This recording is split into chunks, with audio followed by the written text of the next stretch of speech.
Assalamualaikum warahmatullahi wabarakatuh. Baiklah, sebelumnya perkenalkan nama Ibu Nuzuriyah, Ibu guru di SMP Negeri 2 Bunguran Timur, mengajar mata pelajaran IPA dan prakarya. Dan khusus kelas 71, Ibu mengajar prakarya. Sebelumnya, Ibu sampaikan selamat datang di SMP Negeri 2 Bunguran Timur untuk anak-anak Ibu siswa baru kelas 7 yang berasal dari berbagai sekolah, baik itu berada di Ranai ataupun di wilayah sekitaran Ranai atau di luar Ranai juga. Nah, selamat datang di SMP Negeri 2 Bunguran Timur. Walaupun kalian selama belajar ini atau tahun ajaran baru selama masuk di SMP 2 belum ketemu dengan teman-temannya yang baru, atau belum ke sekolah, belum kenal gurunya, belum tahu sekolah gimana, tapi tetap semangat karena ini kan yang kita tidak bisa atur, yang harus kita ikuti dari pemerintah. Nah, ini upaya pemerintah supaya kita tetap sehat. Jadi selama COVID-19 masih parah, kita disarankan untuk belajar di rumah atau belajar secara online atau belajar secara daring. Nah, untuk sama Ibu ini pelajaran prakarya kita akan belajar secara online dengan macam-macam bentuk. Kalau di luar kota, di luar daerah, di tempat orang lain, itu melakukan Zoom meeting atau melakukan video call dengan aplikasi, di mana di aplikasi tersebut bisa melihat langsung muka kalian di kamera atau di layar. Nah, di situ juga bagus dengan sebenarnya aplikasinya, tapi untuk kita agak susah untuk kita gunakan karena tidak semua mempunyai handphone atau tidak semua mempunyai jaringan saat itu, karena semuanya harus online di waktu yang sama. Tapi jika memungkinkan, ibu inginnya sesekali kita melakukan Zoom meeting atau dengan aplikasi lain. Jadi kita video call ramai-ramai satu kelas, jadi kalian bisa lihat muka ibu gimana, bisa lihat muka kawannya, bisa lihat ekspresi kawannya. Ibu bisa tanya langsung, kalian bisa tanya langsung sama ibu, kita bisa diskusi. Nah, jadi kan lebih seru pembelajarannya. Jadi, tapi itu jika memungkinkan. Nah, untuk teman-temannya tadi yang belum masuk ke grup atau yang belum tahu tentang ini atau ada grup gitu, kalian tolong kasih tahu lagi, atau teman-teman kalian yang berada di sekitar rumah kalian nggak ada apa-apa, nah kalian kasih tahu, mana tahu kawan kalian ini bisa pinjam handphone orang tuanya atau handphone kawannya, atau kalian bisa kasih pinjam. Jadi kita sama-sama belajar, kita sama-sama usaha. Walaupun keadaan kita sekarang ini lebih susah atau jadi lebih tidak menyenangkan, tapi kita berusaha semaksimal mungkin. Nah, itu tadi perkenalannya. Ibu belum kenal kalian satu-satu, tapi semoga nanti kita bisa kenal, kita bisa ketemu secepat mungkin secara tatap muka, supaya kita lebih enak belajarnya. Kalau ibu kenal kalian, ibu enak manggil satu persatu, ibu menegur enak, kalian ketemu di jalan misalnya enak, kita belajar lebih enak. Jadi semoga aja COVID ini segera berakhir. Dan sebelum berakhir, kalian harus tetap jaga kesehatan. Jangan lupa pakai masker, terus jangan lupa juga jangan sering nongkrong, terus sering cuci tangan, pokoknya jaga kesehatan. Jangan sampai kalian sakit, jangan sampai kalian nanti jadi lemah. Semoga nanti pelajaran kita ini bisa bermanfaat dan tetap menambah ilmu kalian ya. Nah, Ibu ngajar prakarya.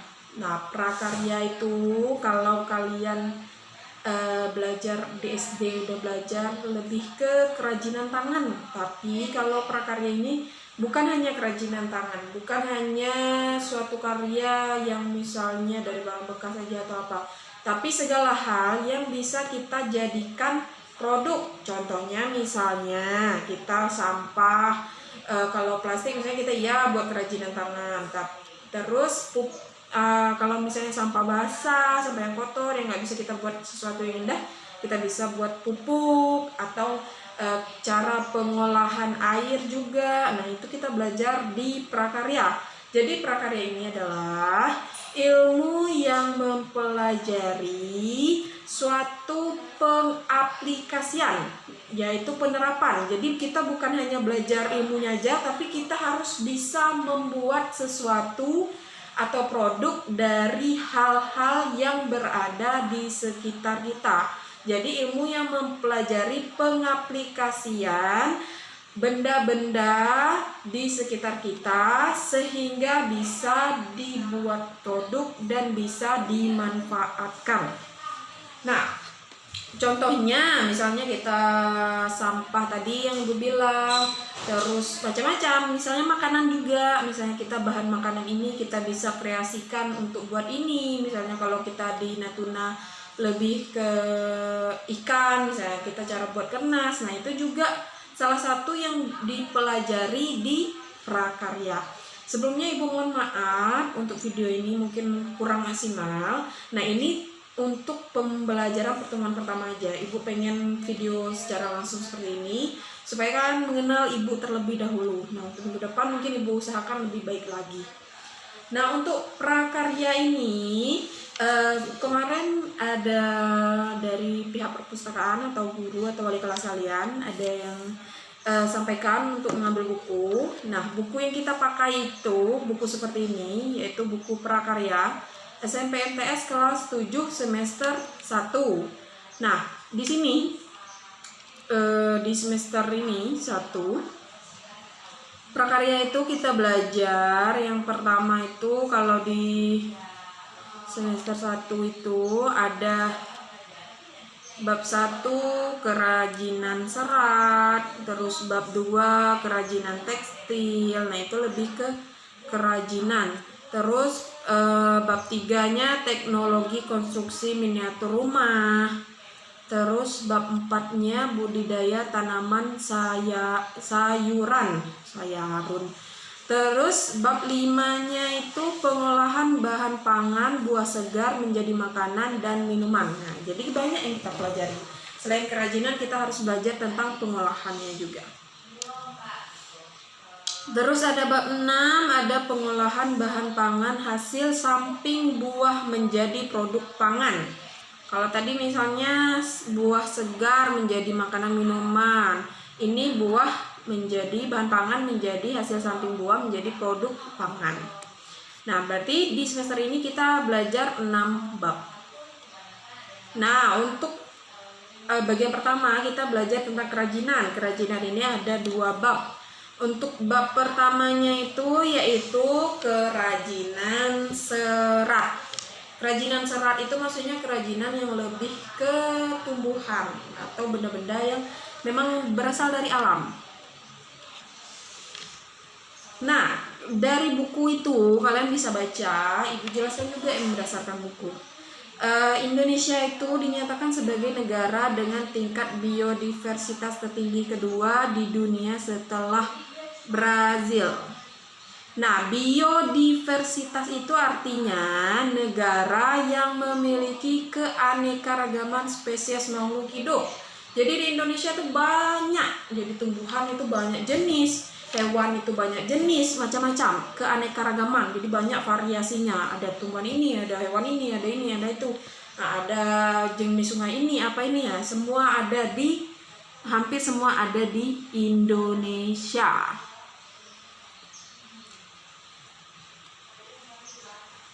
Nah, dari sinilah Indonesia merupakan negara yang sangat tinggi tadi. Indonesia ini memiliki kekayaan alam yang berlimpah.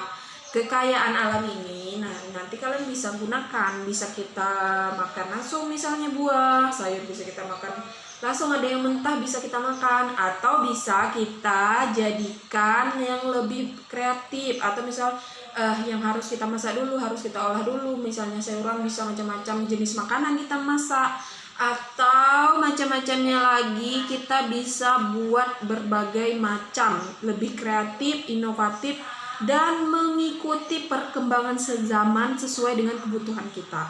Nah, itu kita perlukan untuk menjadi bahan yang akan kita buat. Nah, supaya bisa kita jadikan produk, maka kita juga harus tahu cara buatnya. Nah, makanya di prakarya ini kita harus tahu bahannya apa, terus kita harus tahu caranya apa, dan kita harus tahu kita mau buat apa.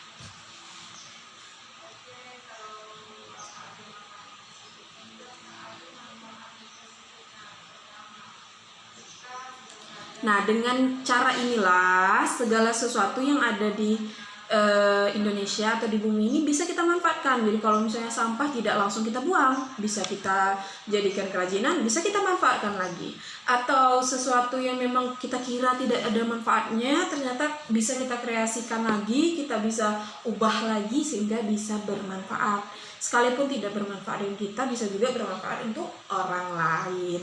Nah, disinilah diperlukan keteladanan dan kedisiplinan sehingga kita bisa bermanfaat untuk sekitar kita.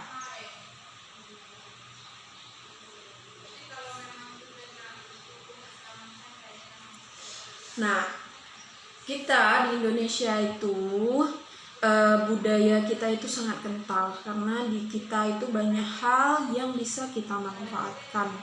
Dari munculnya keberagaman produk kerajinan, ada yang sampai harganya miliaran, harga mahal. Nah, itu kan berasal dari tangan-tangan ahli yang memang sudah belajar dari awalnya.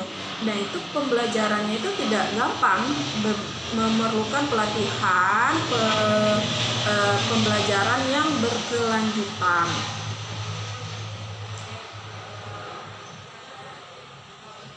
Nah, kalau misalnya orang-orang itu sampai buat kerajinan yang sangat estetik atau kerajinan yang sangat mahal harganya, tapi kalau kita bisa itu melakukan pembuatan produk kerajinan yang berada di sekitar kita, di sekolah, di rumah, ataupun di daerah kita. Nah, kita masuk ke pengertian serat alam.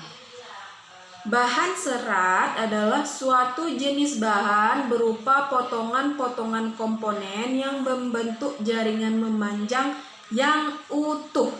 Jadi misalnya nih, kalau misalnya itu ada contoh di gambar itu serat alam dengan bentuk komponen memanjang.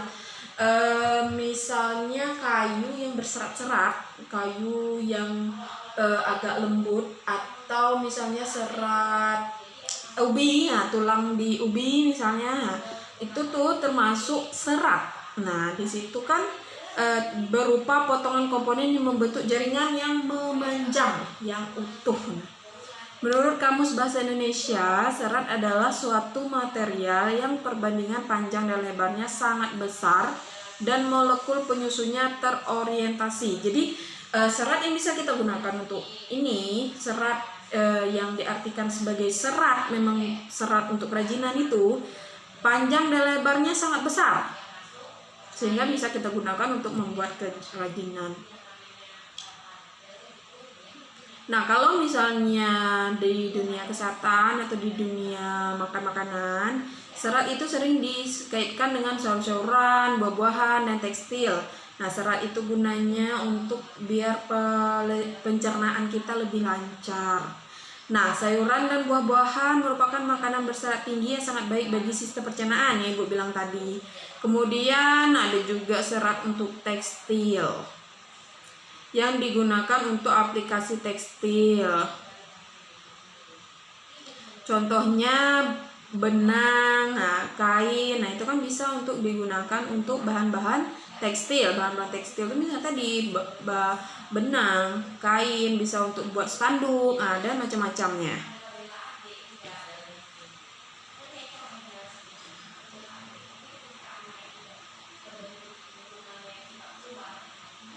Nah, bahan serat alam ini dikenal orang sejak ribuan tahun sebelum Masehi, udah lama sekali sebelum Masehi. Kalau kita sekarang kan sudah 2021 Masehi kan. Nah, ini sebelum 2021, 2000 tahun yang lalu sebelum Masehi lagi, sebelum 1 Masehi, sebelum lagi.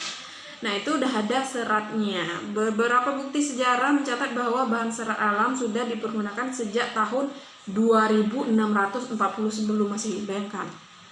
Kita aja 2020 tahun ini udah lama sekali. Ini sebelum lagi Masehi. Berarti minus lagi sebelum Masehi 2640. Nah, negara yang pertama kali mengolah bahan serat alam adalah Cina. Jadi yang pertama kali tahu gitu kalau serat ini bisa diolah, terus dia mengolah jadi bahan-bahan yang berguna itu adalah Cina. Cina ini sejak dahulu sudah menghasilkan serat sutra. Jadi memang dia itu banyak nanam-nanam atau banyak menghasilkan dari alamnya itu berupa serat sutra.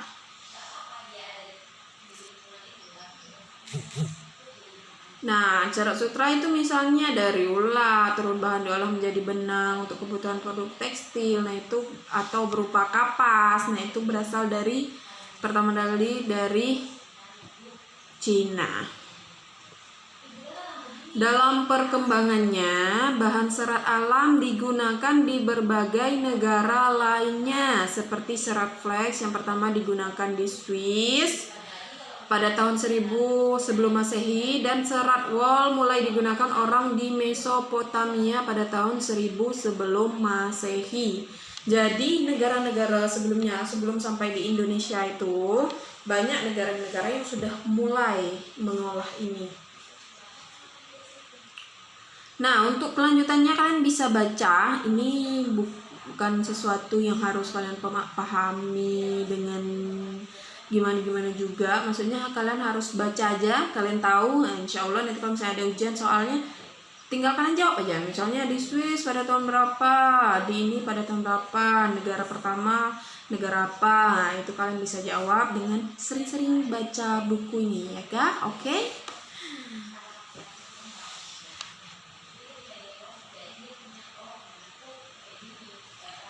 Nah, terus kita lanjutkan ke jenis dan karakteristik bahan serat. Bahan serat alam berasal dari alam. Limbah serat alam mudah diurai dalam tanah. Bahan serat alam yang dimaksud adalah bahan organik yang tidak diolah kembali melalui proses penambahan bahan kimiawi sehingga keasliannya tetap terjaga dan diutamakan. Jadi berasal dari alam nih. Misalnya tadi kalau misalnya ada serat, terus dia itu gampang diurai tanah. Diurai tanah itu maksudnya diurai oleh ulat-ulat yang berada di tanah sehingga sama dengan tanah. Jadi dia tidak menjadi sampah yang lama, nggak kayak plastik yang lama baru hilang, berapa ratus tahun baru hilang. Tapi kalau serat ini gampang diurai, nanti dia hilang kalau lama-lama di tanah. Nah, terus ini berarti kalau berasal dari alam langsung, bukan dari kimia, bukan dari tangan manusia buat ada pengolahan, ada pabrik, enggak. Berarti itu namanya bahan organik.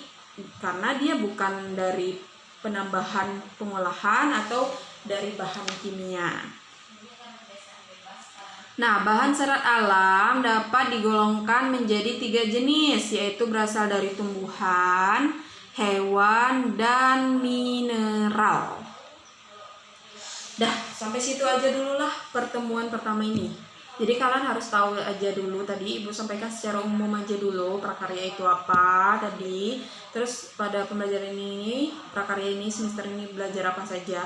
Nah, terus tadi kita belajar tentang pengertian serat, gimana sejarah serat, dan jenis serat secara umum dulu. Nanti Ibu pertemuan selanjutnya Ibu jelaskan satu-satu serat tadi. Ada serat dari tumbuhan, hewan, dan mineral. Nah, untuk pertemuan ini materinya cukup sampai di situ supaya kalian tidak bosan juga. Videonya sudah panjang juga. Sudah mau 20 menit. Nah, tapi walaupun panjang ini usaha Ibu. Jadi kalian hargai dengan cara menonton video ini dengan seksama dan dipahami. Ya. Baca bukunya, kemudian nonton video ini secara berulang-ulang. Nah, nanti setelah kalian selesai baca buku dan nonton video ini, silakan isi absen di link yang Ibu kirim, absen dan kesimpulan. Kesimpulan tahu kan? Kesimpulan itu intinya apa yang aja yang Ibu sampaikan tadi yang paling penting gitu. Kalian klik di link itu tadi, nanti ada tulisan di paling bawah kesimpulan. Nah, kalian ketiklah apa kesimpulannya tadi. Contohnya saya serah ini apa ya, kalian ketik di situ. Nanti kalian kirim, nanti datanya masuk ke Ibu. Nah, itu nanti Ibu nilai, oke? Semangat belajarnya. Ini pertemuan pertama. Sampai jumpa di pertemuan selanjutnya. Video ini Ibu share, Ibu upload di YouTube. Nanti Ibu bagikan kalian nonton, kalian isi absen, kalian isi kesimpulan. Sekian pertemuan hari ini. Assalamualaikum warahmatullahi wabarakatuh. Semangat.